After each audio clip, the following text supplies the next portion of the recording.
काजपुर वाला साहब ग्वालियर में है और ढोल की सजा होने चाहिए पाती वाले के राकेश के बोला की पाती वाले ने लाला काजो तो क्या सरकार पता ही नहीं है वो बुलाता लेती है कितने कदम चाहिए तो मैं करवा देती कुछ कहती तो नहीं छोड़ जाती और बिटिया मैं नहीं दूंगी मैं मोड़ी मैं नहीं दूंगी उसको बिटिया मैं पालूंगी और बाकी निशानी मैं रखूंगी मेरे लाल कांटा लोगों ने बता रहे का कारगार का डाल जाए मेरे बेटा को हाँ मेरे बेटा कांटा लोगों ने बिटिया मेरा दुखी है को लाला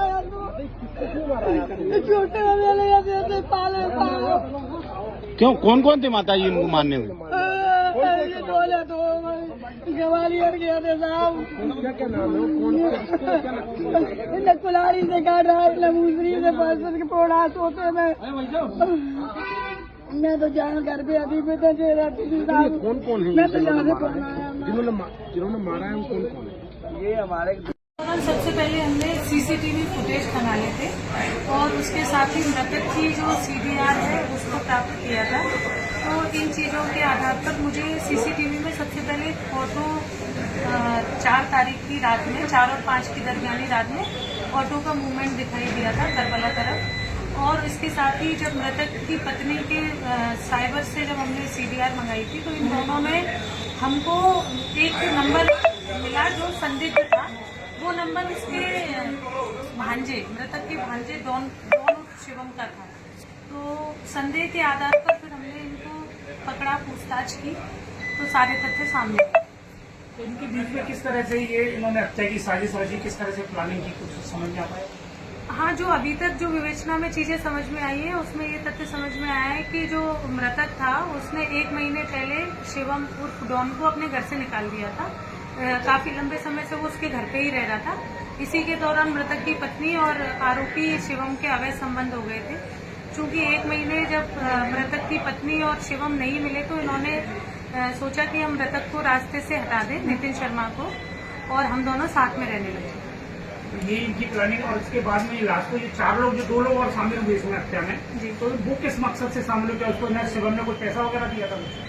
उनको लालच दिया था पैसे देने का। अभी अपन ने उनमें से एक आरोपी पकड़ पाया है। तो उससे जब पूछताछ की गई तो उसने बताया कि मुझे 2 लाख रुपए का लालच दिया गया था कि हम आपको 2 लाख रुपए देंगे। अरे पुलिस को कैसे संदेह हुआ कि इसकी पत्नी ही पूरी हत्या में शामिल हो सकती है? साइबर से जो हमने सीडीआर निकाली थी उसमें मृतक की पत्नी के और शिवम उर्फ डॉन की काफी लंबी बातचीत थी।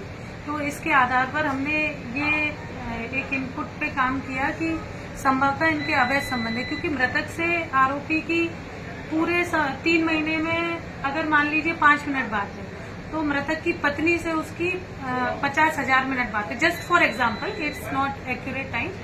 तो जब इतनी लंबी बातचीत का दौर दिखा तो हमने इस पर शंका करते हुए इस पर वर्कआउट। अच्छा, हत्या कहाँ पर की गई थी? हत्या मृतक के घर पर ही की गई।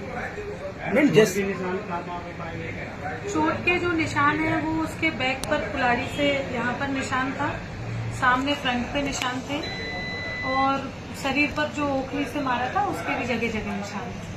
मैम, जैसे बताया गया था मृतक की पत्नी द्वारा प्रारंभिक तौर पर कि वह उसकी बेटी और पति साथ में सो रहे थे, तो क्या उस वक्त बेटी भी जाग गई थी? बेटी ने कुछ बताया आपको? पूछताछ बेटी से पूछताछ की गई थी। बेटी को तो आज तक यही नहीं पता कि उसके पिता खत्म हो गए, वो यही नहीं समझ पा रही है। और बेटी दूसरे रूम में सो रही थी, इसलिए उसको इस बात की कोई भी भनक नहीं है। अच्छा, जैसे बेटी और माँ अलग सो रहे थे और मृतक अलग कमरे में सो रहा था, यही चीज थी। लेकिन इसने जब प्रारंभिक तौर पर बताया था तो शायद एक साथ सोना बताया था एक ही कमरे में। नहीं, बेटी अलग सो रही थी, मृतक दूसरे रूम में था, थोड़े समय के लिए आ गई होगी पहला।